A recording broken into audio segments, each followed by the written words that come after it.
welcome to episode 46 of the Best Games Period. I'm your host, Jack Gardner, and with me as usual, he's sometimes here, sometimes not, it's Daniel Jones. With me as inconsistently. Yeah, it's been hard to get all three of us on the show recently. This week is no exception because Jeremy Brown is elsewhere, probably enjoying like some kind of holiday-themed walk with his significant other or something lame like that. Yeah, doing something with the woman, with Yoko over there. Just kidding. I'm sure she's a very nice lady. And you know what? I'm sure Yoko Ono is a pretty nice lady. I was just going to say, I'm sure Yoko Ono is a very nice lady as well. Just want to throw this out there. Today, when we're recording this episode, is actually our 1-year anniversary. Oh my God. Of this show. You're right. You're right, it is. Yep. Because I got I saw a memory in Facebook of the first time I shared our first episode. Yeah. Donkey Kong Country. Donkey Kong Country, episode 1. Still the best game, period. Yep.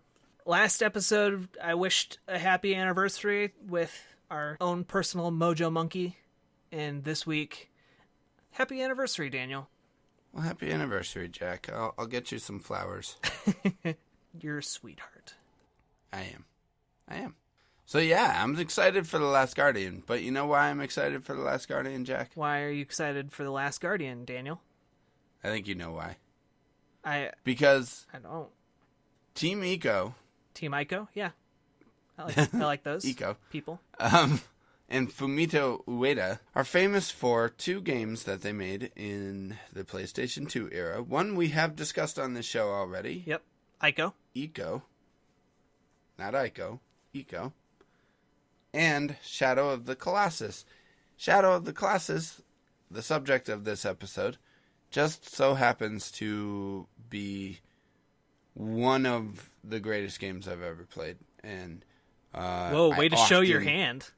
I'm showing that hand right away.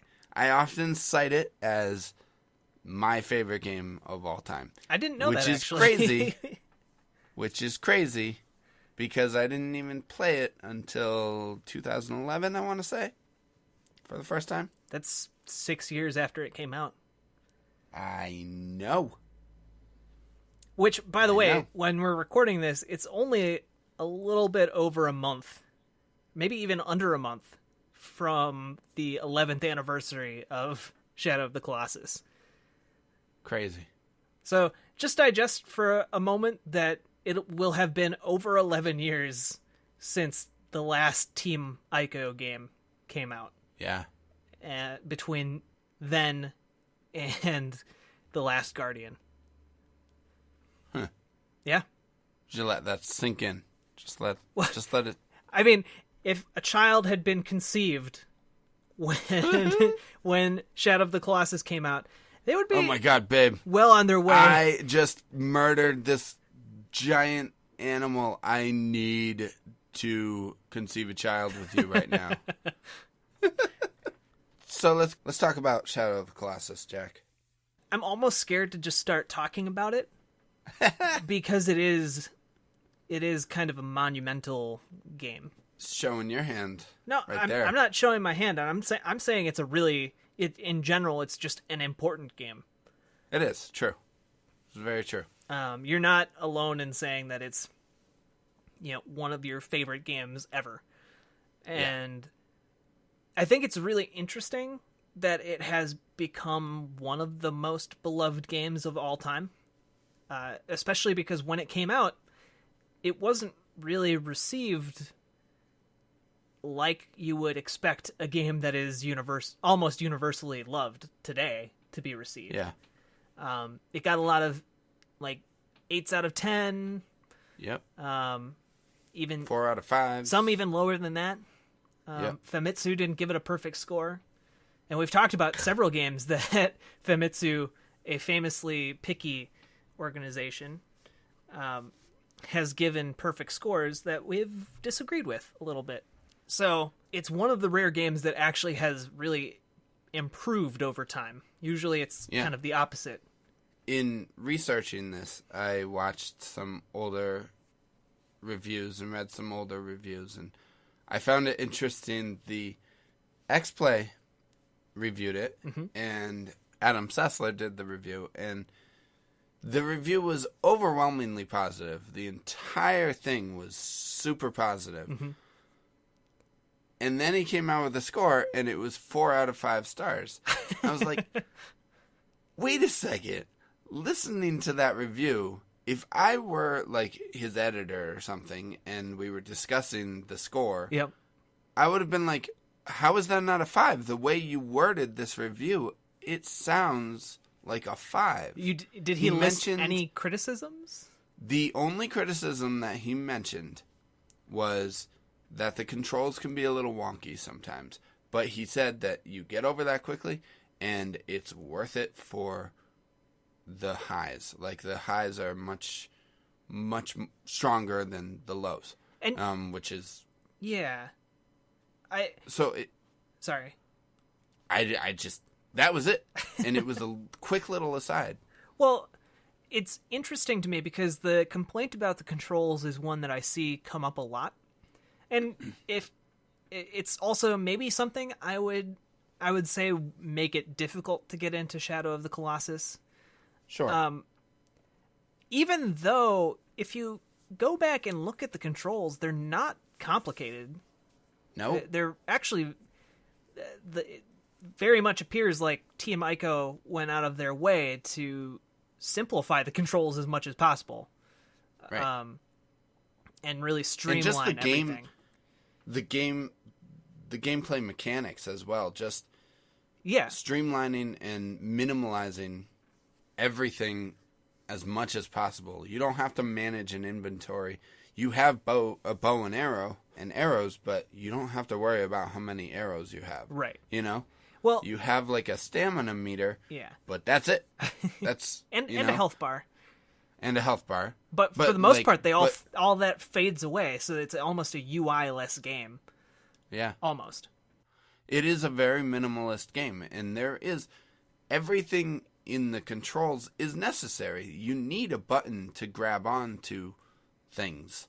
I think what people have problems with is that the Colossi move in very unpredictable ways. And they have so many points of articulation that a lot of times you can be like on a joint somewhere on the Colossi and get kind of hung up. But those points of articulation are necessary. Like they're needed. And that's kind of, it feels like that's sort of a thing that it's a trade-off. Like you have the freedom to move around and climb on this giant beast wherever they're climbable, you know, but if it happens to be on a joint, like, yeah, there's going to be a little bit of awkwardness there because the way you have the collision detection, you know, between your character and the Colossus itself, when they're moving a certain way, sometimes it can look kind of wonky. Yeah. But it's a trade-off. Like, I've played other games that do what Shadow of the Colossus does, but it doesn't work as well, in my opinion, because Shadow of the Colossus gives you much more freedom than, say, something like the giant boss fights in Lords of Shadow, for instance. Yeah, I think the only other game that has even come remotely close to having a climbing system like Shadow of the Colossus is actually Dragon's Dogma. Yeah, and I haven't played that. Dragon's Dogma would be a really fun episode of this show, yeah. I think. Because there's a lot of things that I absolutely adore about Dragon's Dogma that could very well make it a good contender for a best game period. But there are also... That game has a cult following, yeah, for sure. I mean, there are also some things that make it almost Dark Souls-y at the same time, and it's a very unique game. I would love to delve into that one sometime, so maybe pick up a copy of Dark Arisen and we can replay it together or something. Yeah, there you go. But I also think maybe the thing that people struggle with are the horse controls.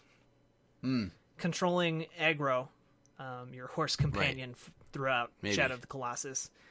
I found this out recently, is that the horse is actually deliberately programmed not to respond occasionally to commands. Yeah. Because they wanted it to act more like a real horse and not just like a a vehicle. real horse. Right. And I found that really fascinating that they were willing to take a gamble with something that's a really important part of the game in order to purposely give it flaws. Most developers wouldn't do that. And I think that might be something that actively is a detriment to people who are trying to get into the spirit of Shadow of the Colossus and don't get it. Right. I think a lot of people expect aggro to control like Epona, you know? Yeah, I mean, they expect... Players don't expect video games not to respond to them. Like, right. And our games have conditioned us to the point where, oh, if this thing is not responding to us, that means it's probably a glitch or a bug, or it's not working correctly. And in this case, it actually is working correctly. It's just occasionally not supposed to respond to you because it's supposed to be more like a real horse. It's working as designed. Which I just found that little bit of information really, really interesting. Yeah. It makes me nervous for The Last Guardian because they're doing that on a larger scale with Trico in The Last Guardian. Yeah. Which could be super annoying when that's the main gameplay mechanic, you know, is you're interacting, you're relying on this bird dog thing to do what you need it to do, and if it's just kind of not paying any attention to you, that could be obnoxious. But I'm not too worried about that because they kind of, I mean, it's basically what they did with Yorda in Ico, right? Which annoyed the hell out of me, Jack. which did, but I mean, Ico ended up being one of the greatest games of all time, so. I'm willing to kind of cut them the benefit of the doubt, at least until the game actually releases. Anybody listening to this, if you haven't heard our Eco episode, go back and listen to it so you have a little context as to how Jack and myself and Jeremy feel about that game. It's episode 4 of this podcast. Episode 4. Way back. It's an oldie but a goodie. Way back last December. So, yep. Yeah, almost, yeah. I don't think we've actually talked about what Shadow of the Colossus is, though. Yes. What is it? Because I tried explaining the story to my dad today. Oh, really? Because I was trying to tell him how excited I was about talking about my favorite game on our podcast. Uh-huh. And I think it's a very simple parable. Like, it's a very simple story. Oh, yeah. But try explaining it to somebody, and it kind of sounds stupid. Okay, well, I'll give it a shot, because I do think... Yeah, you give it a shot, because I didn't do so well.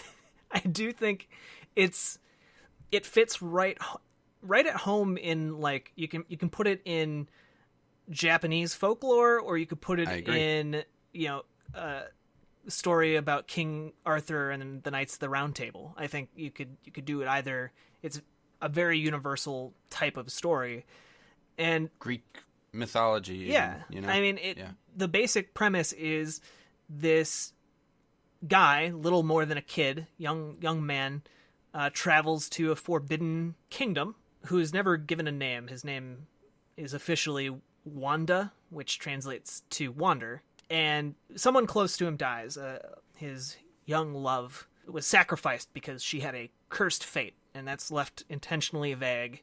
And he brings her body to the end of the world, this lost kingdom that has lain crumbling and forbidden for untold centuries. He enters a temple, and in that temple he essentially makes a pact with a spirit, a god, a demon. The pact is, if you kill these giant beasts that roam the land, I will bring your loved one back from the dead. But in the process, you will pay a price. And that's the story. The story from then on, that's like what I just described is basically the opening 20 minutes of the game. And it's all a cutscene told in the in-game graphics and engine. Yeah. And then from there, you go. And there's a little bit more background information told via kind of an exposition with like a mask and like a kind of just like a cutaway from what's going on. But from then on, it's all just kind of happening.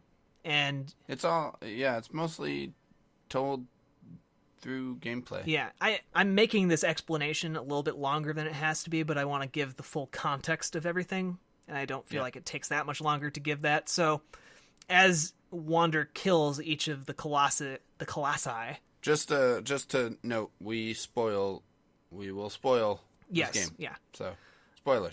As Wander kills each of the colossi, this dark energy releases from their bodies, from their wounds, and dives into his body.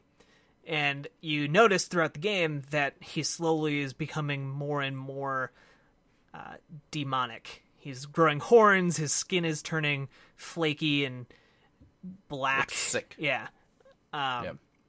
And he starts to hunch over. Yeah. And by the end of the game, he's very clearly not well. And as you near the end, it's revealed in a cutscene between killing a Colossus and returning to the gameplay that warriors from his civilization are chasing after him, presumably to stop him from doing what he's doing. Yep. Because it turns out there's a very good reason these lands are forbidden. Because the spirit that he made a deal with, named Dorman, is supposedly evil. Like, it's not a good entity, even though it is expressed via pure beams of sunlight.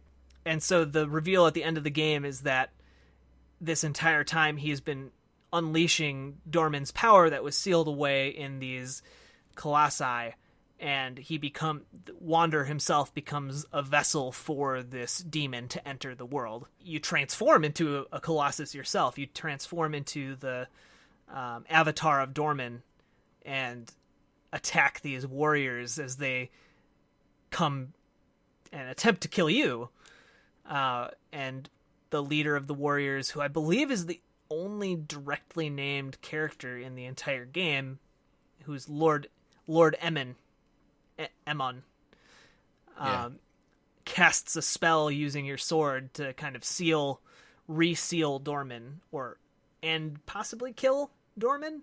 Not entirely sure. That's kind of left open.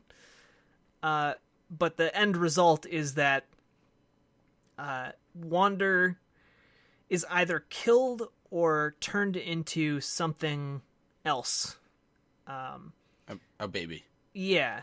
But I'm not sure if that's he's now a baby, or if the fusion between him and the spirit have changed him into a different entity, a different person.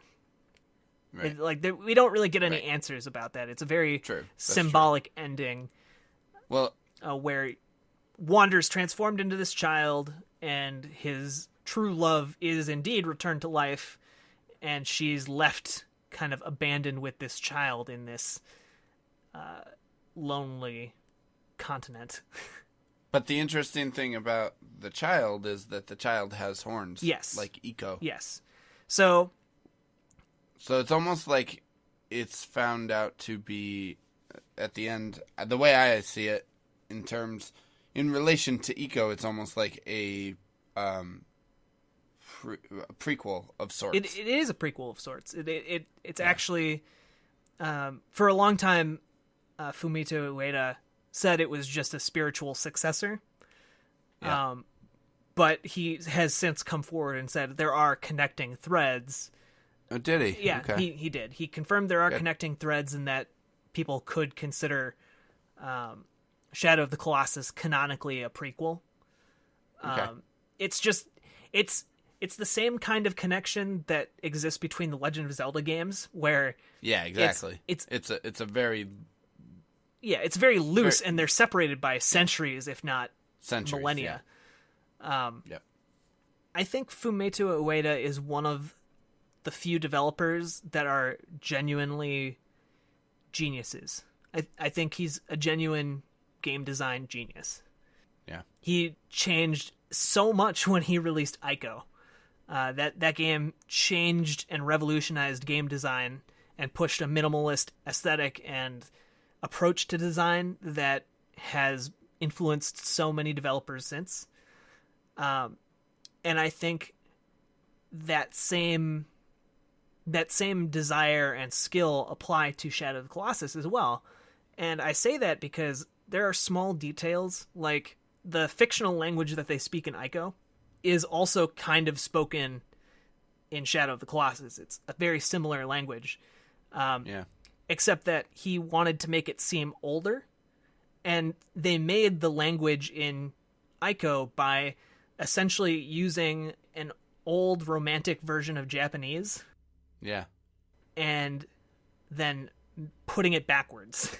Backwards, right? And in order to make the language in Shadow of the Colossus sound older, they did the same thing, but then they added Latin elements to it as well.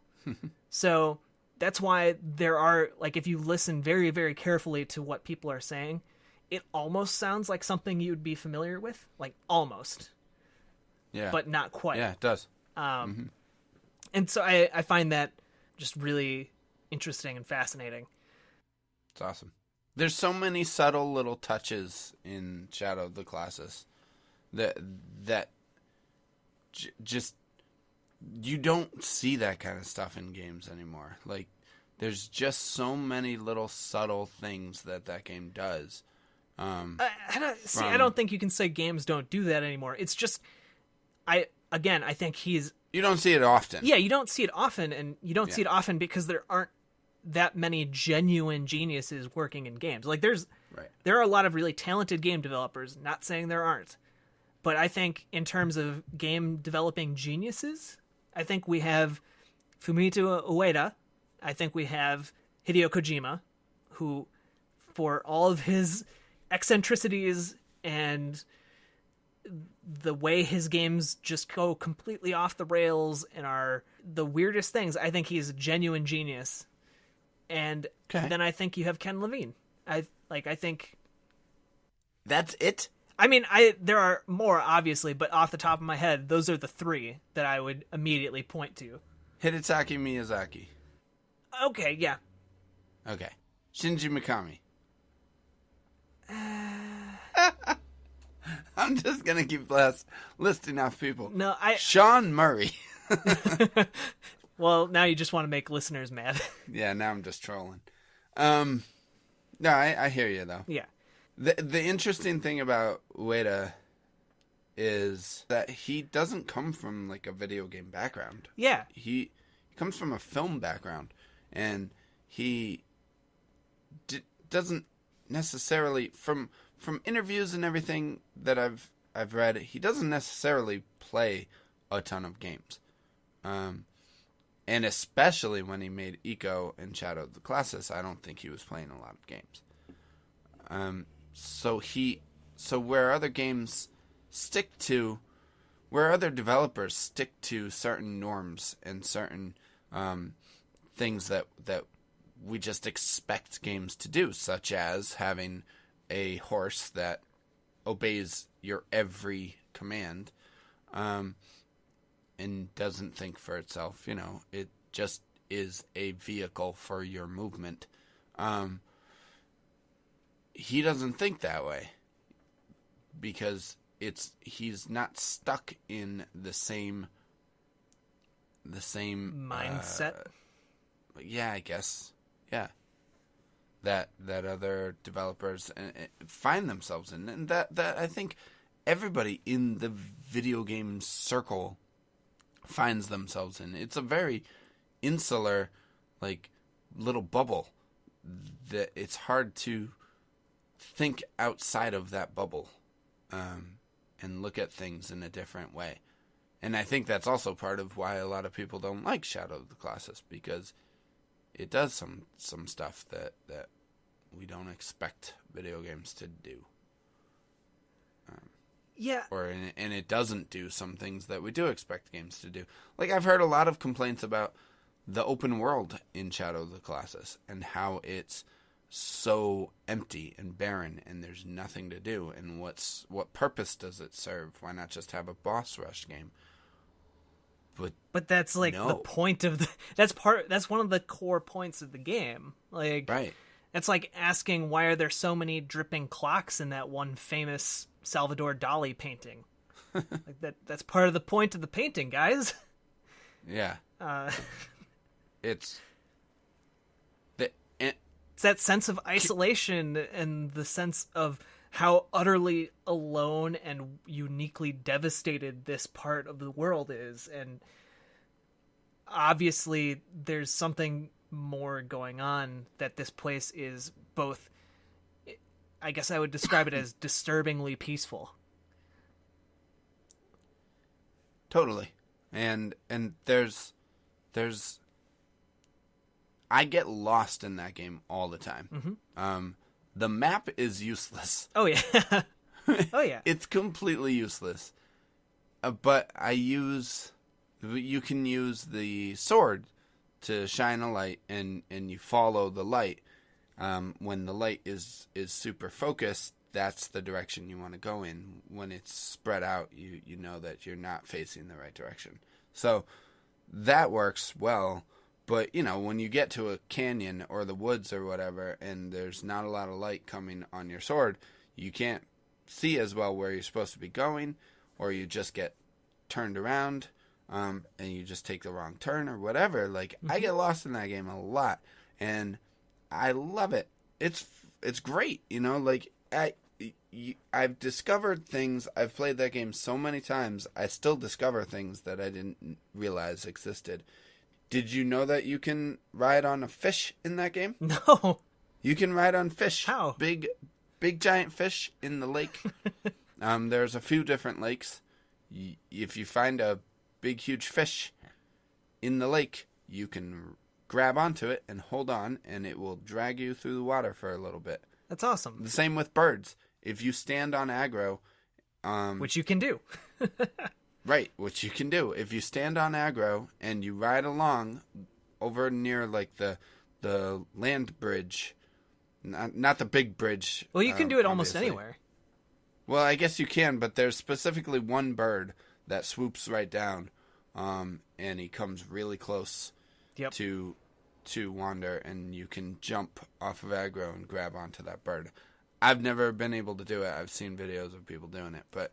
like that, there's so many little things like that, and the lizards on all of the little temples. Yeah, there are lizards. You can cut off their tails, and your health bar gets bigger, I believe. Or yes. I think that might be your stamina bar. And then there are fruits in some trees that you can shoot down with an arrow, right? And that increases your health. Yeah. And those are the only forms of collectibles in the entire game. Other than that, yeah. And again, they're not something you really need. They're just kind of something that's there if you feel like it. They help with certain battles where you have to hold on for a bit longer than... Yeah, but also the game it has a nice progression where every time you absorb some of the Dorman's power, your health and stamina go up for the next fight as well. Right. Right. So it does have this nice progression to it. It's very subtle, but useful, I think. And correct me if I'm wrong, aren't there certain like gray-tailed lizards that if you eat them, they will take away from your stamina? I don't believe so, but I am not... I'm like 85 to 90% sure that there aren't. But I wouldn't be surprised if there was something like that in the game that I just hadn't ever encountered. Okay. I'm probably wrong. I mean, there are plenty of tailed lizards in the game that just don't do anything if you kill them. Yeah. But What's so interesting about the Colossus battles in this game, though? Because it's more than just an interesting story and a big barren world. Yeah, so in an interview for the Shadow of the Colossus Ico remaster that they released on PlayStation 3, they talk, Fumito Ueda and like some of the other developers talk about how Shadow of the Colossus kind of came about. And essentially the idea for these giant bosses came from them looking at what they liked about other older games and the idea of fighting these big bosses. And Fumito Ueda was just like, hey, I never see this, but it'd be really cool if we could just, like climb on these bosses instead. Because, like, if you look at classic arcade games, you don't really climb on any of the bosses. You don't climb on Ridley in Super Metroid. You shoot Ridley, or even if you're playing something like Castlevania, you're, slashing at a bigger monster. You're not climbing on it. And so they just took that idea and extrapolated it into this much larger experience, and then we're just like, hey, you know what, let's just make this the core of the game. Let's strip out everything else. Let's strip out all the fluff, because when you think about it, you really don't need like if you look at typical dungeon games, the only purpose for a level leading up to a boss is to prepare you to fight the boss. I often wish that Dark Souls and Bloodborne, there were no other enemies but the bosses. Well, but see, that's the thing about Bloodborne. They have a purpose. Yeah, like Bloodborne and Dark Souls both take advantage of that situation to teach you how to fight the boss. Right. Totally. But if you're looking at, maybe a more classic like side-scrolling game, which I'm going to go on a limb, they probably were when they were looking and trying to think up Shadow of the Colossus. There's a lot of fluff and a lot of stuff that's just there to make the game longer. And so I think their idea was just strip out all that stuff, because you don't really need it. You don't really need these big dungeons. And then we can make a more artistic point with our space. We can design this world that has in having no seemingly obvious purpose in being large, that is the purpose of the world. Right. That gets across our artistic point. And then we can focus all of our efforts on making these boss encounters the best they possibly can be. And so instead of making these box-shoving puzzles like in Ico, each of these colossi are their own level, their own puzzle in figuring out how to kill them, which might initially seem really easy because all you have to do is climb on the Colossus and then stab them in the right spot a few times, and then they're dead. Right. And the execution is where it gets interesting. Yeah, I mean, the first most players feel really cocky after the encounter with the first Colossus. Yeah. Because it's basically the tutorial saying, right, hey, you need to find out where their weak point is. It glows. And then you need to climb on top of the Colossus, get to that point, and stab it a few times. Right. And that seems pretty easy. And then you find out that, oh, not all the Colossi are the same. Because the next one is this 4-footed, almost ox-like creature that is easily the size of a large warehouse. And then the third one is a giant, tall skyscraper that has a sword. And there's no obvious way to get on top of that one. With the ox one, you have to shoot it in the foot and make it fall over. With the one with the sword, you have to lure it to a position where it strikes against this hard stone surface, which shatters its wrist armor and allows you, when it next swings at you and embeds its sword in the ground, to run up the sword and onto the arm, where then you can climb up to the head. And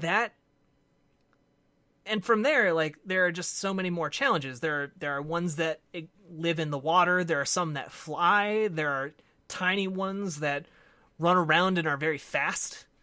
And just the sheer variety and how different all of these encounters are. And yeah, some of them are a little bit repeated, but there are enough differences throughout the entire game where each one feels very unique. Yeah. None of them really feel exactly like the others. I think the two, like, bull ones, like, there's two that are kind of like bulls. There's a lion and a tiger, yeah. Okay. So they're the lion and the tiger. They remind me of bulls, but whatever. Yeah. They are very similar. But they are, but the levels around them are very different. Exactly, but the way they're presented and the way you have to take them down is very different. Right. What's your favorite Colossus, Jack? I think my favorite one would have to be... I have two. One, I just love that fight with the one that wields the sword. I think his name is Gladius. The third one? Yeah, the third one.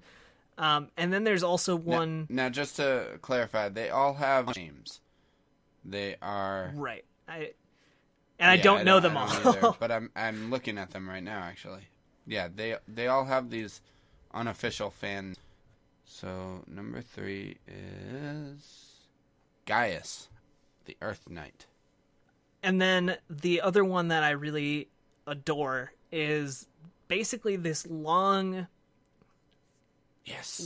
sand snake that then and flies. It comes out of the earth and flies. It has these gas bags underneath it, and you have to shoot these pockets of gas, and that brings this flying snake down to the ground where its fins kind of clip the sand in this gigantic desert.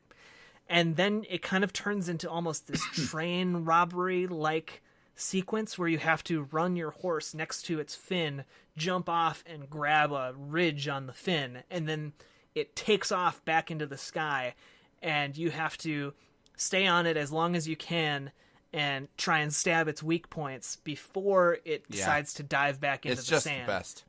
It's really... It's magical, and it's creative and interesting, and I just find that there's something really special about that encounter. Yeah, that's easily my favorite. I like Gaius too, but easily number 13, that flying, they call it Phalanx, the trail drifter. First time playing that, first time playing the game, and you know, you're 13 Colossi in, so you're getting towards the end at that point, and you just get to this encounter, and this thing comes out of the sand, and its introduction is epic enough, but then you realize how you have to take it down, and it's challenging, and it is a little clumsy, but I wouldn't have it any other way. Like, I would not want that to be like a lot of other games might do that fight so differently, where you might have to shoot it down and get it low to the ground, and then you ride your horse up to it, but then when you get up to it, it cuts to a cutscene, and it's a quick little cutscene, and then you're on the wing. But like this game, you're in control the entire time, and jumping from aggro to the wing can be really frustrating. Mm-hmm. But it's worth it. But it's one of those things where it's just so rewarding to actually make it. Right. And there are other moments like that in other fights as well. It's not limited to just that fight. Another one that comes to mind that I really enjoy, at least in that moment-to-moment experience of Shadow of the Colossus, is one of them is one of the Colossi is an eagle. Yes. It looks like an eagle, and it perches and just kind of ignores you when you first encounter it. And so the only way to get its attention is to shoot an arrow at it. And what you have to do is you have to stand in a certain spot, shoot an arrow at it, and then it turns and is angry, and so it dives at you, and you have to grab onto one of its wings as it flies at you, and then hold on for dear life until you can kind of climb up onto the wing and get onto its back so you can actually find its weak points. And then you're on its wings, and it's in the air, flipping around, flapping its wings, trying to get you off. And you have to hold on this whole time. And remember, you're managing a stamina meter. So while you're holding on, you have to wait till he levels out a little bit so you can let go of your stamina. Let go. And when you let go, your stamina meter replenishes. But you can only do that when he's upright and flying, in a normal horizontal position. It's just fantastic. That's my other favorite. Oh, really? I would say a lot from a lot of just my research and just research.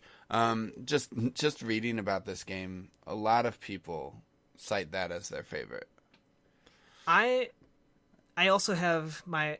I mean, honestly, we could go through each one of these Colossi, and each one has its own merits. Its own. I don't think any of them are like terrible. There are a few where they're not my favorites. I will talk about one in a little bit. One I have a soft spot for that I don't really like it, but I think the fight itself is really interesting, and I have a weird amount of sympathy for it in particular. It's the graveyard one. The tiger or whatever. Not the tiger, no.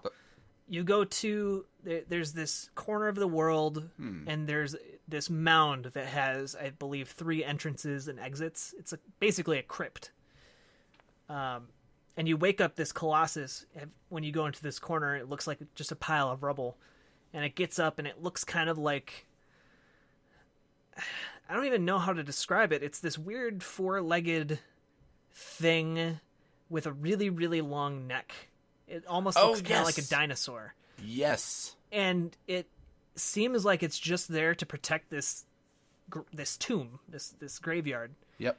And you get its attention, and then you have to run into the crypt and come out a different... Okay. Come out a different exit and get up on its back. And I don't know, there's just something really sad about that one. Because he never really attacks you. He's just looking for you. Right. And there's this, again, this sadness that I associate also with that giant sand snake, the flying sand snake. Yep. Because that one never bugs you either. It's just flying around minding its own business. Yeah. There are a few of them where you're like, yeah, die!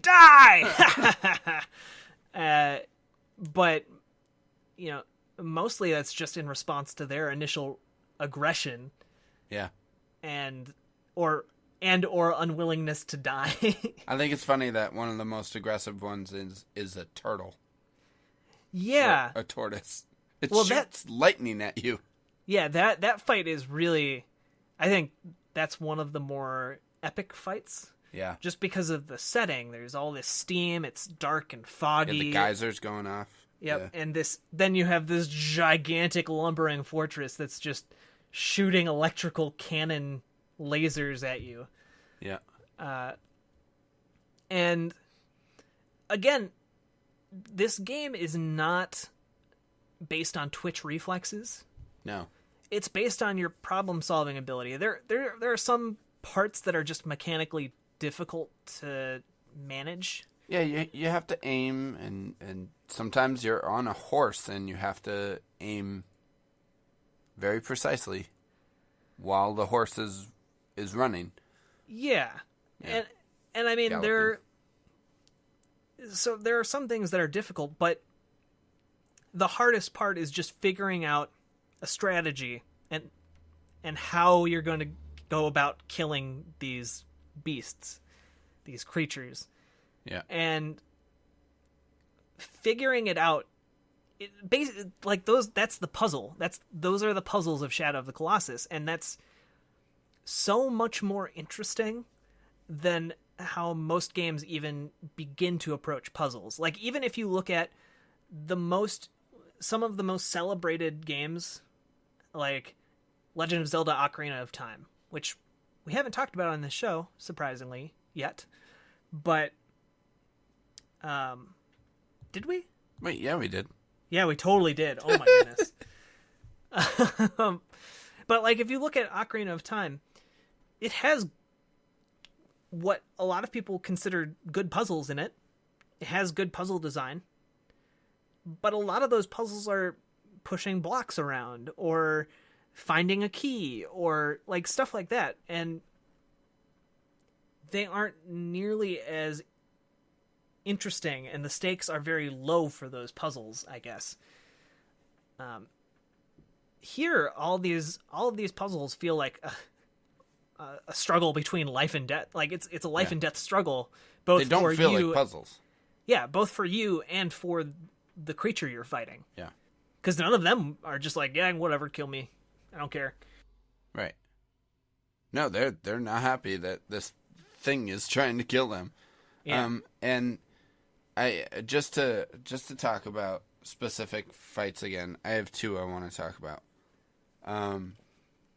The underwater one. Okay. The giant eel? Yes, the Yes. huge eel, not the Pelagia, the one with the teeth, not that one. Yeah. The one with the crown. Yeah, the one with the crown, not that one. I think it's called Hydrus. Yep, Hydrus. That I love that fight. It can be a little bit annoying. Like I totally recognize that fight can be a little bit frustrating and annoying because he'll bring you under the water, and if you're too close to his like electrified prongs sticking Boogaloo. out of his back, it will hurt you a lot. Which just so happens to be exactly where his weak spots are, right next to those things. But what I love about that fight is the moment that he goes under and lets go of, and you have to surface, and you don't know where he is, and you're just there in the water, and it's just quiet, and the music's so good, and it's just subtle, and it sounds like being out in the middle of the ocean by yourself with something lurking in the water. It just sounds like that. And the water is murky and dark, but you can almost make out where this thing might be, and then you see it, and it starts to get clearer and clearer, and it comes towards you, and you have to grab it. It's just fantastic. I love that fight. Well, and you mentioned the music, which isn't something we've talked about Yes. yet, but Shadow of the Colossus is highly acclaimed for its soundtrack by Japanese composer Ko Otani. Yep.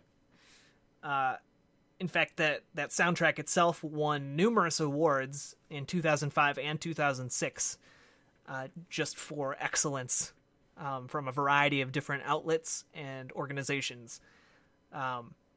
And fun fact, Ko Otani also did the soundtracks for many of the 90s era Gamera films, if you're a fan of giant monsters, giant rubbery suited monsters. Interesting.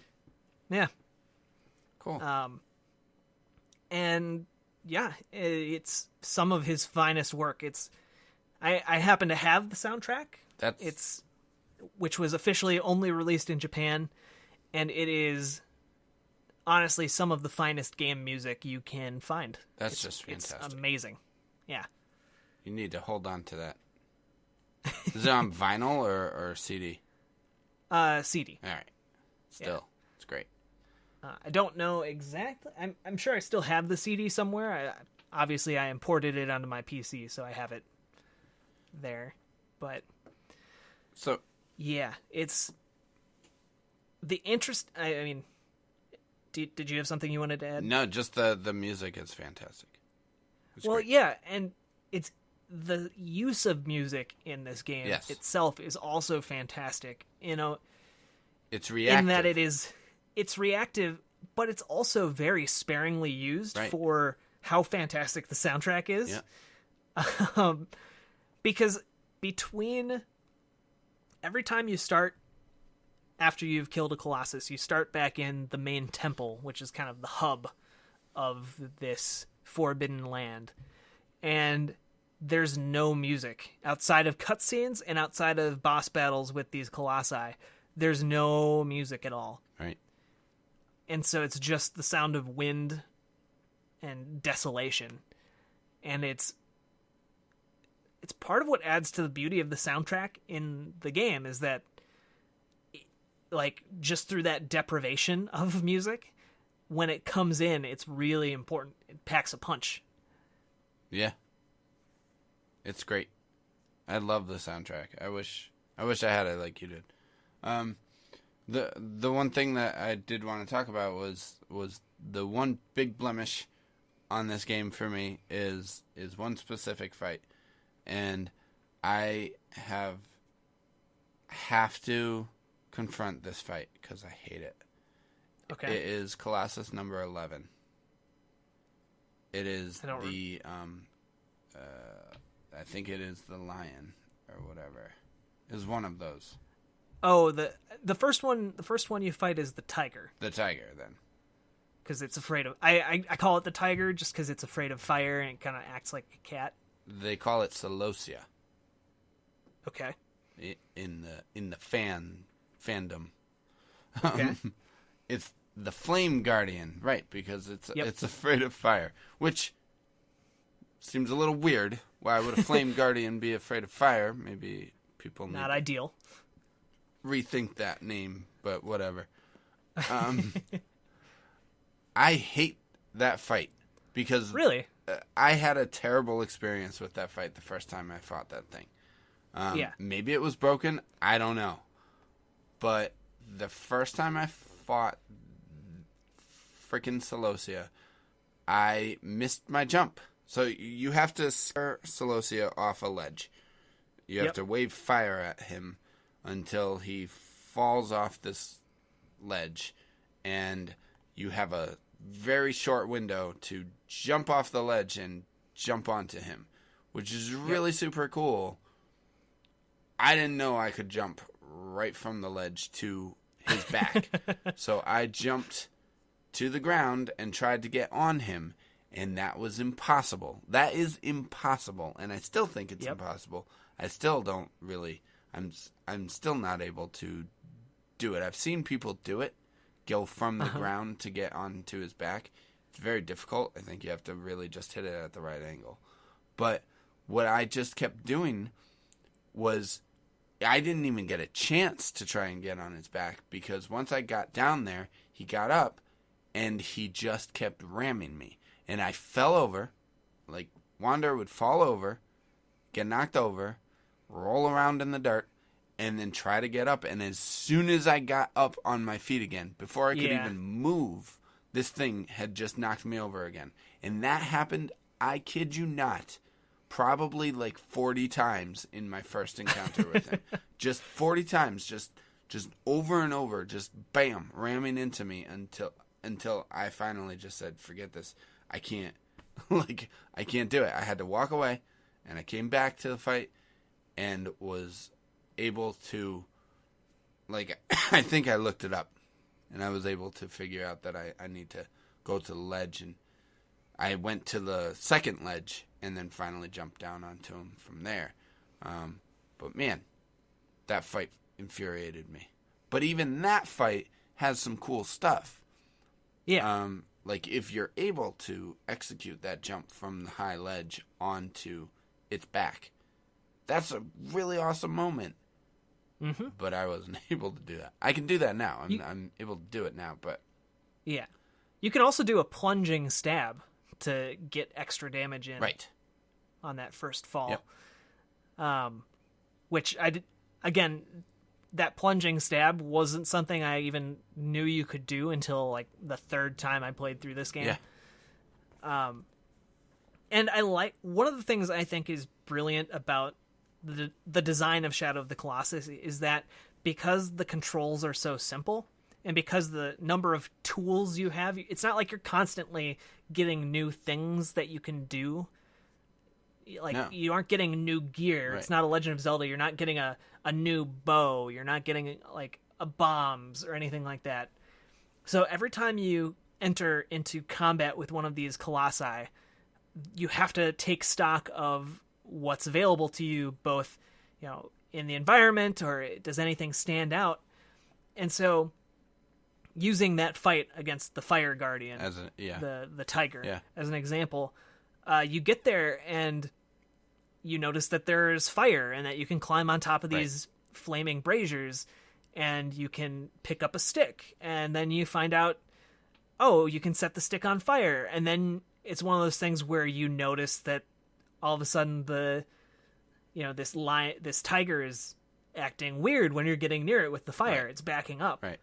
What do you do? Like, it's this process of learning by playing, and because the controls are so simple, it's easier for, I think, game designers to implement that. And because if this was, again, like a Zelda game, you would have so many tools at your disposal that you might not ever even consider these flaming braziers on the side of the arena. Right. Or it would take you much longer to get to that conclusion. It's the same as, like, the fight against the tortoise that I mentioned earlier. Like, those geysers all around that tortoise fight could just be interpreted as set dressing, but they're not. They're an integral part of the strategy for that fight. And when you realize that, it's great. And that's what I mean. Like, the puzzles in this game don't feel like puzzles. Right. It feels more like utilizing your entire arsenal of tools. Like, that quote from Indiana Jones in The Last Crusade, when Henry Jones Sr. quotes Charlemagne, is like, "Let my armies be the rocks and the trees and the birds in the sky." Right. After killing Nazis with a flock of seagulls. Yeah. Rest in peace, seagulls. And that's kind of the attitude you have to have with Shadow of the Colossus. Yeah. Weird reference, I know. No, that works. Threw a little bit of a curveball in there. It's a great movie. My experience with my worst experience with the Colossus was by far the sand snake that exists underground. Yeah. Where you have to turn around and face backwards while your horse is running forwards and shoot the Colossus in the eye. Yes. In order to make it run into a wall and stun it long enough for you to climb its back.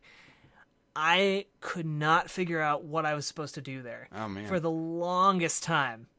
I could see that because I think if you don't realize that aggro will steer himself or herself. Yeah. You think that you need to also steer aggro while you're aiming at this thing's eye. I thought that the first time. And then I realized. Well, for me, it took me a long time to realize that, to even look behind me, because my main goal whenever it came out and was chasing me was to get away from it and figure out what to do after that. Because if it hit me, it would basically kill me. Right. But I think maybe that brings up another major complaint a lot of people have about Shadow of the Colossus, which is its camera control. And some people have a lot of issues with getting the camera to work correctly. Yeah. Or work the way they want it to work, I guess, is a different way of putting it. I can see that. I don't feel that way, but I can see why some people would.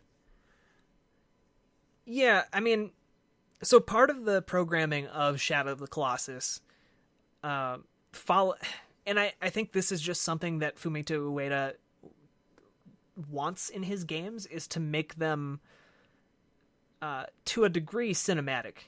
Like, it's not like he wants to make games into movies. but he wants them to look nice. And where players want the camera is not necessarily always what looks nice. Right. So the camera has kind of its own independent controls that like to frame things in the most cinematic way possible. And sometimes that's something that gets in the way of where you want to look at a given time. Yeah. So I can understand why people would have an issue with that. At the same time, you can control the camera independently with the right analog stick, and there's also a button that focuses your camera directly on the Colossus so you can see what it's doing. So that's not something I've had a huge problem with in the past, but I can kind of see where other people would.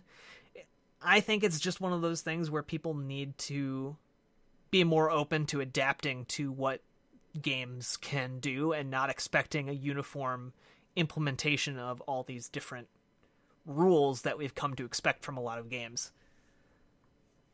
Right. Exactly. Well, no, it is a very cinematic game, but it doesn't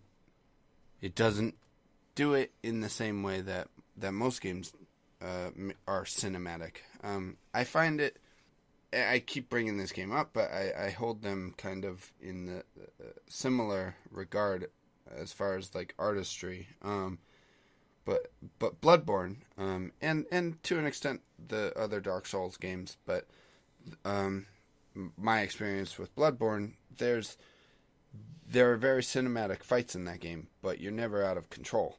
But the way that the camera will move when say you get grabbed by a boss, it will move to emphasize, the size of the boss, and how small you are in comparison. Or if you lock onto a boss character that's moving very quickly, the camera will move with that character, and it works on both a practical level and a cinematic level because it looks really cool, but it also helps you to track that boss.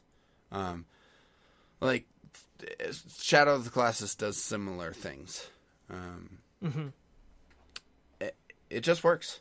It's just, I don't know. We should probably try and wrap up because we could just go on for hours.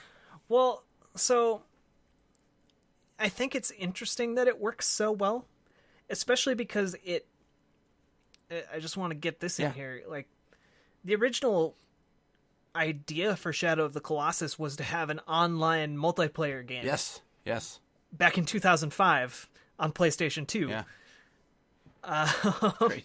And the initial pitch video that was released, I think maybe E3 2003, was of 3 Ico-looking characters on horseback kind of coming together to take on a Colossus that's design was clearly used for the second Colossus in Shadow of the Colossus. I just said Colossus a lot. But it's really interesting just thinking of the possibilities of what that could have been like, and even like what something like that might look like today. And yeah, it would kind of look like Monster Hunter, wouldn't it? Kind of. Yeah. It would kind of. I think it would look a lot like Monster Hunter without all the extra malarkey that is shoved into Monster Hunter. I think I would really like Monster Hunter if there wasn't all that extra malarkey. Yeah.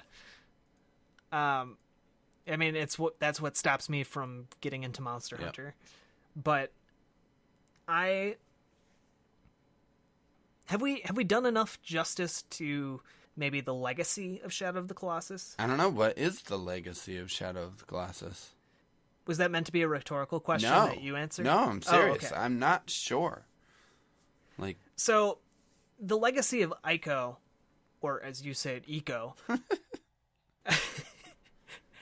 is kind of this legacy of minimalist design and how that was shown to be very effective at creating these condensed, focused experiences. And honestly, I think it's something that other looking if you look at Shadow of the Colossus very much benefited from that same kind of mindset.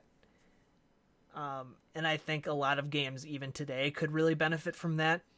I'm looking at you, Assassin's Creed. I'm looking at you and your overstuffed mini-maps. Oh, yeah. Every Ubisoft game could learn a little something from Shadow of the Colossus. And actually, I was playing that game one time and realized, holy crap, I wonder if anybody at Ubisoft played this game before they designed Far Cry with all of its, like, towers bells and whistles and points of interest. Like, it's essentially the same, only much simpler. You know? I don't know. Well, yeah, except that the point with Shadow of the Colossus being minimalist is that it puts all the focus on the important parts of the game. Right, exactly. And that's just not present in a lot of Ubisoft's open world just stuff. A lot of open world say stuff all of in it. general. It's Yeah. People are just like, let's shove as much as we can to fill out the map. Yeah. And then on the flip side, there are games like LA Noire that have these open worlds that don't really serve a purpose. right, that feel like museums. Yeah. So finding a way to implement that without it being boring and actually... Because I guess what I'm saying with this minimalist approach to open world is you don't need to have nothing in there, but have what is in there be meaningful. Right. And not just fluff that pads out your game. Well, it's that same. It's the same thing. Just to tie it back to what we were talking about before we even started talking about Shadow, is the same thing I said about Infinite Warfare. It's all 11 the entire time, and if you don't have those valleys, then the peaks just don't stick out. Well, the peaks become your valleys, right? Valley, and you have nowhere to go further. It up. just becomes a plateau. It's just a plateau. Yeah. But I think probably because a lot of that is just Ico's influence applied to open world design. Yeah. And a lot of open world games don't really recognize that these days, and I think that's something that they would really benefit from. However, I think where Shadow of the Colossus' influence is really felt is in boss battles. Yeah. I think it changed a lot of how people viewed boss battles. Because up until that point, it was more about grinding down HP bars. And you can see the refinement of that approach to a boss battle in stuff like Bloodborne and Dark Souls, where it's pattern memorization and figuring out where you need to stand when and all that pattern stuff. memorization, exactly. And there's nothing that's wrong with that. I'm not saying that that's bad. Right. But I am saying that Shadow of the Colossus showed that there were other ways you could approach boss battles. You could have these longer, slower, more thoughtful battles that were still exciting, but had more going on than chipping away at a health meter. Right. That had kind of these multiple layers to them. Yep. And I'm trying to think off the top of my head what other games kind of have that. Well, I think the Dark Souls games have that a little bit. A little bit, yeah. In that the bosses certainly have layers, but I don't know if that's necessarily something from Shadow of the Colossus. I think you can kind of see it maybe in some of the later God of War titles. Totally, yep. God of War 3, I was going to mention, because there's a few fights against or on giant characters. There's the opening where you're on the back of Gaia. There's definitely stuff like that. I've brought up Legend of Zelda a few times. You can see the influence of Shadow of the Colossus in even Legend of Zelda boss fights. Yep. I think from Shadow of the Colossus on. You brought up Dragon's Dogma. I brought up Castlevania Lords of Shadow. The fights that are Shadow of the Colossus influenced in that game are some of the best parts of that game, for sure. And I wanted more of them. Trying to think what others. There was that game Titan Souls. Did you ever play that? That was a... Oh, yeah. The basically 8-bit, you had a bow and an arrow, and you had to figure out how to kill those titans in one shot. Yes. Yeah. I mean, that was a good game. That is essentially just a 2D attempt at making a Shadow of the Colossus type thing. And I think if you look at maybe more narrative-driven games, like maybe The Last of Us, boss battles that have impact, I guess, maybe. I mean, I'm kind of reaching a little bit, because that's a little bit outside the realm of what we're talking about. But I think from a design standpoint, like if you take away the giant creature aspect of it, there might be some similarities in other games as well, where you have to think outside the box with a limited tool set. And those puzzles cease looking like puzzles because they are more action-oriented, maybe. I don't know. Again, spitballing. I could be off on that one. Yeah. I don't know. It's a great game. I could talk about Shadow of the Colossus for a long, long time. I think it's the complete package. I think it tells a wonderful story. It's presented very well. It has a beautiful art style. It's a puzzle game and an action game and an adventure game and an open world game. And all of the disparate parts fit together and complement each other incredibly well. And it's simple. It's deceptively simple, and I think there's something to be said for that. I think I appreciate games that are easy to get into. So for me, it's the best game, period, Jack. What do you say? Well, real quick, I have one question that I'm genuinely curious about. How do you feel about the ending? The part where you turn into the demon? The final boss fight, the part where you turn into the demon, the baby transformation, all that stuff. I feel like... Okay, so final boss fight, I think, is the weakest boss fight. One of the weakest boss fights. I think the approach is really cool, all of that. Once you're actually on the thing, I think a lot of that is clumsy to the point where it doesn't work as well as other ones. It's not as rewarding. It's just kind of clumsy. So it's not my favorite boss fight. But it's fine. And then the ending, I think it's weird. It's totally weird. But it's also kind of cool. And if you played Inside this year, it kind of does something similar. The part where, in Shadow of the Colossus anyway, where you turn into this demon thing and you're attacking these guys... And you can't see very well. The camera's really bad in that part because your demon just takes up the entire screen.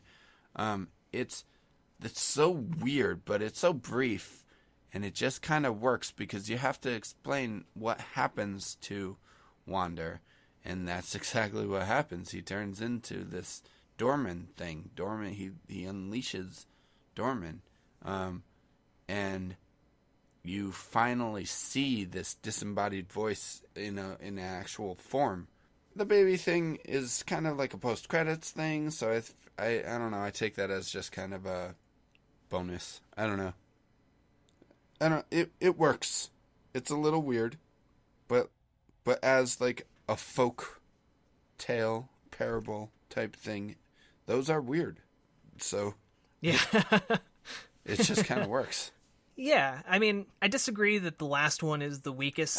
It's not Colossus. The weakest. It's one of the weakest for me, though. I think the lead up to it, the lead up to actually getting to it, is probably one of the strongest parts of the game. Yeah, sure, I could see that. Especially if you're playing through it for the first time. There's an event happens that I don't want to spoil, really. Even if you have listened this far, I guess. But. You aren't in maybe the best mental. You're not feeling too great Right. when you finally get to the last Oh, I cried. Colossus. Yeah. Oh, yeah. Yeah. And all of a sudden you're facing this thing that's easily one of the tallest, if not the tallest, Colossus in the game.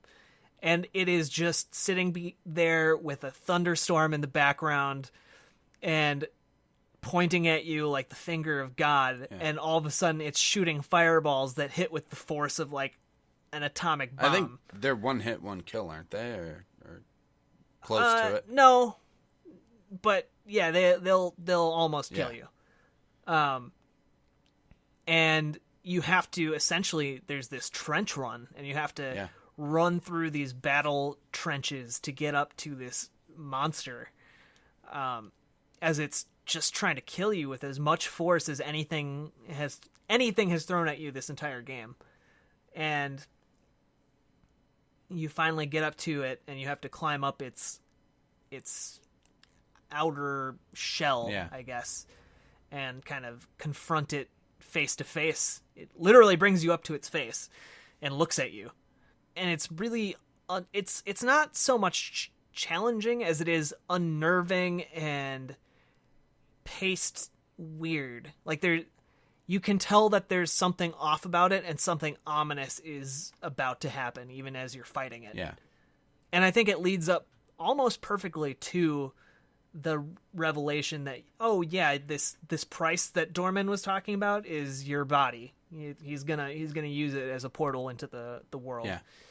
Or I should say it, because it speaks with both a male and female voice. And it speaks as it speaks in the possessive plural.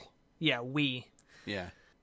And then that leads up to this fight where you're given some brief control of Dorman, and you're able to kind of get some revenge at this team of guys that came after to kill you. And by you, I mean Wander.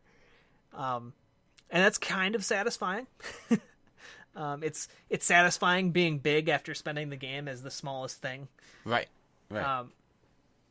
And after a brief taste of that, then the weirdness happens, and you're turned into this baby. But it's this heart-wrenching scene where you are given control enough to try and stop yourself from falling into this whirlpool of light. Yes, and that's true. And the animation there is really, throughout the entire game, the animation is fantastic. But it's great. At that point, Wander has been injured in the leg. It's difficult for him to move, and so trying to escape this whirlpool and just not being able to, getting sucked in. You hold on.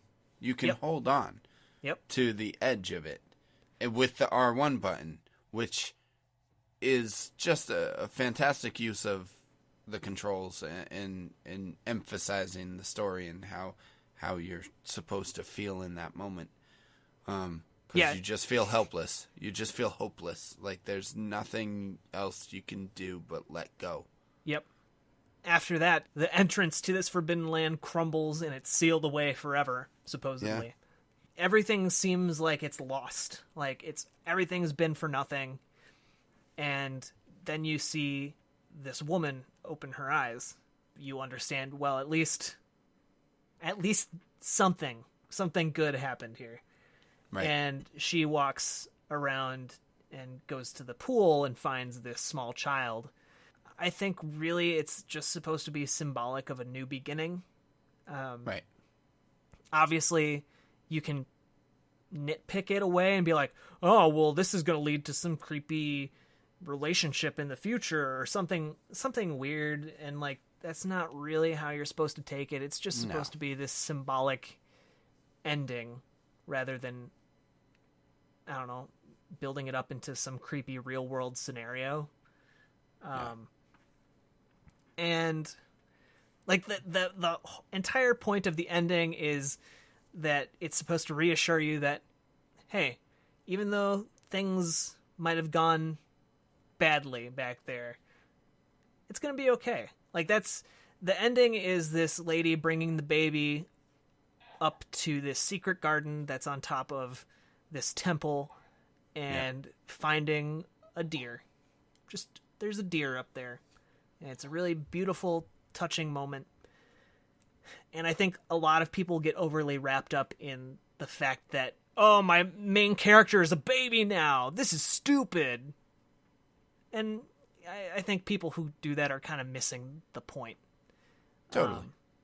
Because there are a lot of weird things that happen in stories. Like, oh man, Luke Skywalker's teacher turned into thin air and then into a weird ghost creature. Like, that's kind of stupid if you think about it.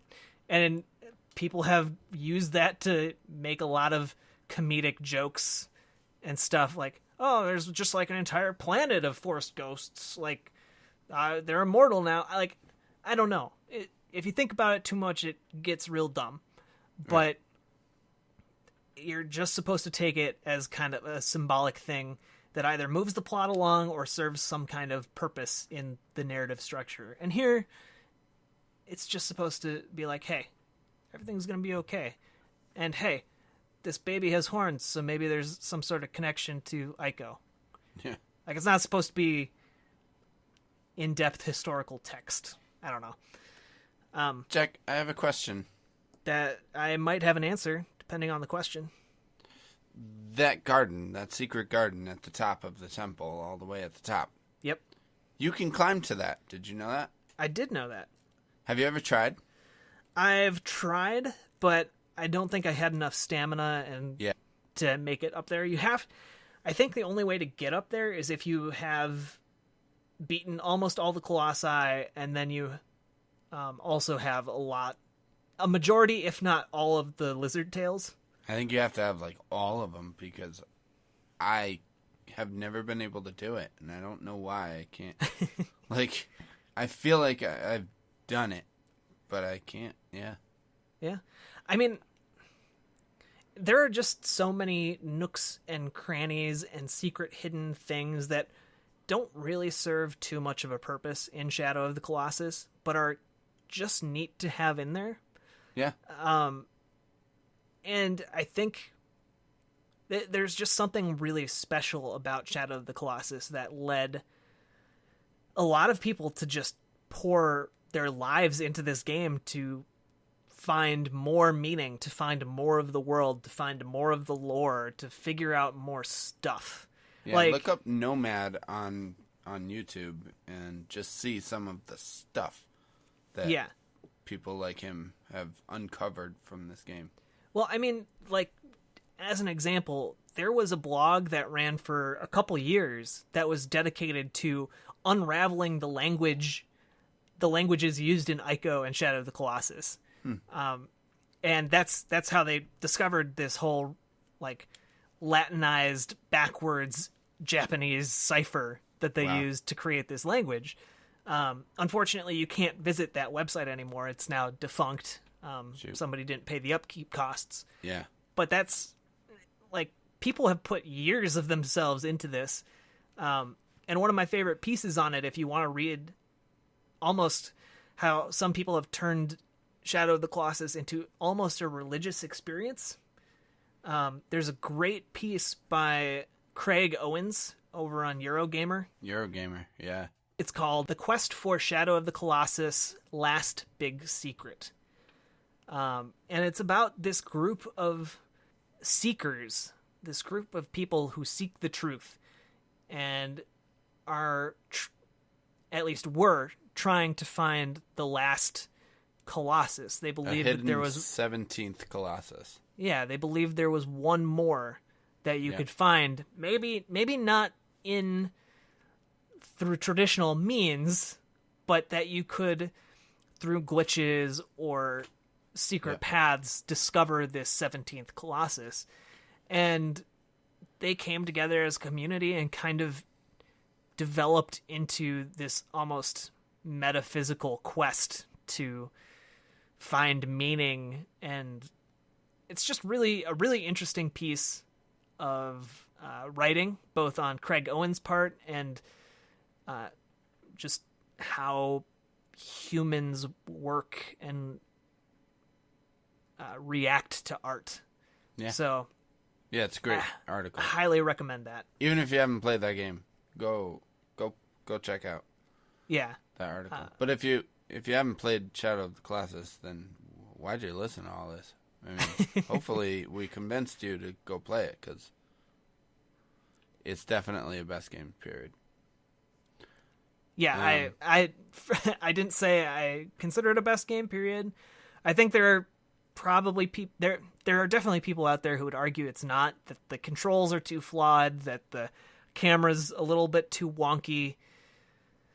I think that a lot of those things are intentional, and that those people just don't agree with the decisions the developers made, whereas usually a camera not working correctly is just an oversight, or controls not working properly is an oversight. Right. Here, those decisions are intentional, and I think they are really, I think, generally work to the betterment of the game.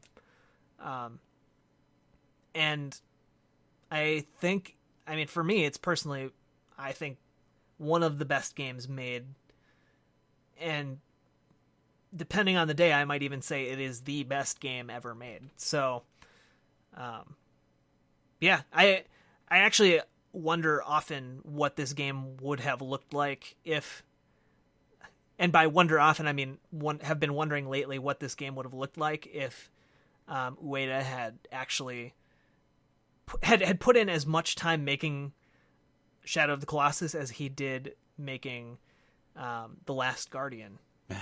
And delivering on his original vision, which was 48 Colossi. Yeah, 48. That's crazy. Yeah. Yeah. I guess some people also complain that this game is too short. It clocks in at about 6 to 8 hours. It's shorter if you know what you're doing. If you know what you're doing, yeah. If you don't know what you're doing, on your first run, it can take 10 to 12. Oh, even more easily if you get stuck. Yeah. If you get lost or stuck somewhere, yeah. I mean, I would recommend trying to play this game without a strategy guide, because it's very rewarding to figure out stuff. But there are definitely some where if you've been bashing your head for hours and not able to figure it out, just look it up. Yeah. It's not worth stressing out over by any means. Nope. Anyway, so yes, please play Shadow of the Colossus. You owe it to yourself, and really, I think anyone who makes a claim to have anyone who desires to have a well-rounded understanding of games really needs to have played Shadow of the Colossus. I think it like, even if you don't think it's one of the best games ever made, I think in order to have a good understanding of games, you need to have played it and understood it. You ain't lived till you've taken down a Colossi. Hiya! All right. I mean, like, even little things, Daniel, make me... like, I noticed this when I was playing it earlier. There's only one swing animation for the sword, which might not be immediately weird, but it's clearly there because that's not how you're supposed to be playing the game. Like, right, you don't actually swing your sword very often. Yeah, you're stabbing things that are much larger than you. Yeah. And also the swing is clumsy. So because yep. Because Wander isn't actually a warrior. He's right. just a kid who stole this sword, and it's not actually his, and he doesn't know how to use it right. But any idiot knows how to stab things. So, truth. I like just little things like that. I noticed it. I noticed it for the first time. I'm like, oh my gosh, that minute detail is brilliant. Any idiot knows how to stab things. Jack Gardner, 2016. I also just want to shout out Devil May Cry as a game that maybe would have influenced Shadow of the Colossus in some ways. Oh yeah, big bosses. That's the first game that I can remember where you were able to actually jump on a boss. The first time I played that game, that's one of my favorite games of all time also.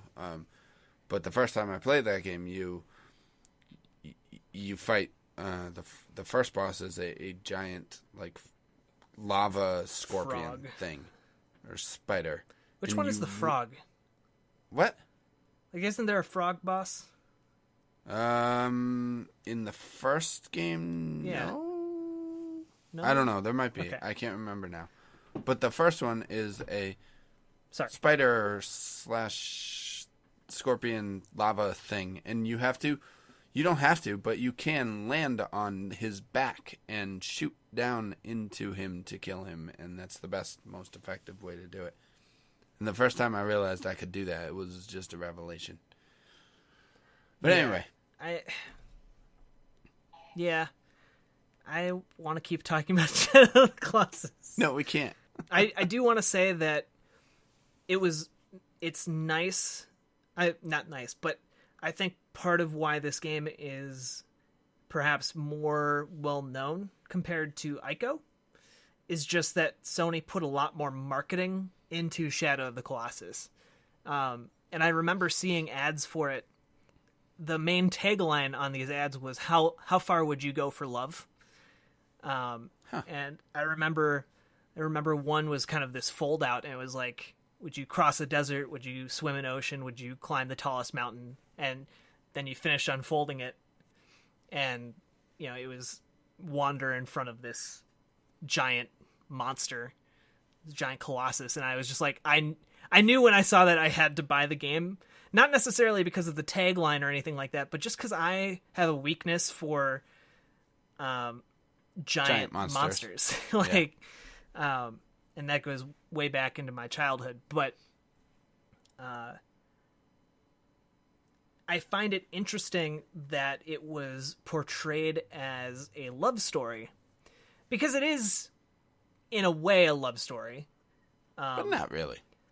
But it's funny because the framing of those ads has really stuck with the game. Like there are some people who online legitimately believe that this is the greatest love story ever told in a game. Weird. I don't see that. But... I mean, I see it because he's willing to this untrained skinny... Yeah, but a love story actually has to have two sides to it, in my opinion. And that's the thing. Like, if there is one main complaint about this game from me, it doesn't have to do with the camera. It doesn't have to do with the controls. It has to do more with the refrigerator. Well, not even the refrigerator moment which is a trope that you should look up if you don't know what we're talking about. Yeah. But just the fact that it is so one-sided. It is, all we know is Wander's affection for this lady. And we don't know if it's romantic. We don't know if it's, platonic. We don't know anything like that. Mutual. People assume that it's romantic. Like, and part of that assumption comes directly from the marketing that billed it as a love story. Like, how far would you go for love? Right. And I find it interesting how long that has stuck, despite, if you look in the game, there's only the barest hint that is even the case. Like, the only reason you would assume it's for love is because it's a young man and a young lady, but we only ever see his side of it. We don't see what she's like or how they interact together because she's dead the entire game until the very, very, very end. So, yeah. And again, it's more a game about Wander, so it's almost more a game about kind of the devil went down to Georgia type scenario. Yeah. For a while, they were talking about making that into a movie. That game, Shadow of the Colossus. Yeah, Shadow of the Colossus, and that game, the one we've been talking about for an hour and a half. Yeah, sorry, this game. And I'm not really sure how that would work because it is so one-sided. I don't know. I mean, it could probably be pretty interesting because they would have a lot of wiggle room. They would have a lot to play with. Yep. So if you had the right people who actually cared about the property, you could probably get a pretty interesting movie out of it. But I mean, otherwise, It was originally supposed to be made by, directed by Josh Trank, who's the guy who directed Chronicle and Right. Recently did Fantastic Four, which was not a very successful film. No. But he's off to do Star Wars, a Star Wars spinoff. The Han Solo movie, yeah? Yeah. Yeah. So last I heard, and this was a couple years ago now, the I think he's Argentinian, Andre Muschietti? I don't know how to pronounce his name. Something like that, yeah. The director of Mama, which was a small horror film. A good one. It was a very good horror film. Yeah. Was tapped to be directing the Shadow of the Colossus adaptation. That could be great. Which I think, from what I know of this director, I mean, he could do a pretty great job with a very minimal cast and some budget, and I mean, he also has a relationship with Guillermo del Toro, who's famous for his monsters. Oh my goodness. So I want some practical effects up in this joint. Oh, I mean, I'm just just dream scenario is that I guess he's known as Andy Muschietti. Okay. But him working together with Guillermo del Toro to make a Shadow of the Colossus adaptation. Oh my god. Would be amazing, because I think he has the chops to do a very minimalist piece, which would really capture the spirit of Shadow of the Colossus. Yeah. And then tapping into Guillermo del Toro to handle the creative monster elements would be... I would love that. I want to watch Pan's Labyrinth now. Thanks. Thanks, Jack. You're welcome. But imagine a more tempered down version of Pacific Rim with only one character. Right. And no robot suit. That would be great. Yeah. All right, Jack. Seriously, we have to stop. Yep. I have to go to bed. Yes. No, I'm sorry. All right. Jack. Daniel. Thank you so much for joining me tonight. And thank you, good listeners, for joining us on this epic journey. This has been a lengthy discussion about Shadow of the Colossus, one of the best games, period, of all time, period, ever, period. My goodness, I love it so much. That was episode 46 of the best games, period. Jack, can you please tell everybody about Extra Life real quick?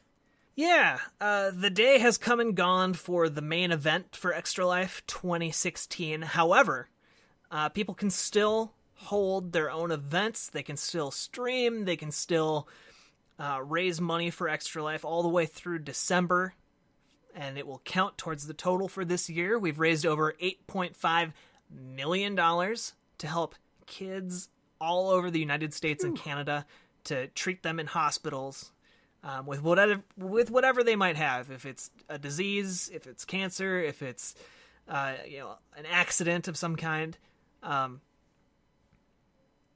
Basically, everyone who signs up for Extra Life can choose which hospital they want to raise money for. It can be a local hospital. It can be a hospital that meant a lot to them as a kid or treated a family member. And they raise money by playing video games and getting pledges from friends, family, strangers, whoever will donate. And it's really, really great. So you can head over to extra-life.org and sign up today and start raising some money all the way through December. And then after that, hey, then it's time to start fundraising for 2017. Oh my goodness, that year caught up with us real quick. Yeah, it did. Good. Good riddance, 2016. Yeah. Well, don't say its name, otherwise it's going to come and get you. It's a slasher movie. No, you just Daniel. can't say it 3 times. All right. So that was episode 46 of the Best Games period. Next week, Jeremy should be back with us. We'll be discussing another game up for debate. Just to give you, just to let people know, Sly Cooper was not voted a Best Games period. Overwhelmingly, in fact. And Dishonored was also not. Just to follow up on another survey that I did. But that's all right, because this week's a shoo-in, in my opinion. We'll see what all those people say. We'll see what you people all think of Shadow of the Colossus. Hint, you have to love it, just so you know. All right. You can listen to this show every Monday. Well, you can listen to it anytime, but it comes out every Monday on Libsyn, our hosting site, Game Informer, Extra Life, community.extra-life.org, and iTunes, as well as SoundCloud. You can find us on iTunes and subscribe. You can subscribe to us on YouTube. We're putting up some stuff on YouTube every now and then. Jack puts up some really good stuff on there. And if you leave us a review on iTunes, we would love you forever, and you would also help us find more listeners to just make our show a little bit bigger and a little bit better, because that's how it works. You get more listeners, the show gets better. Yep, that's how it works. Yep, sure. So if you like the show, let us know, and tell us all about how you feel about Shadow of the Colossus, because we would love to hear about it. And anything I'm forgetting, Jack? It's late, tired.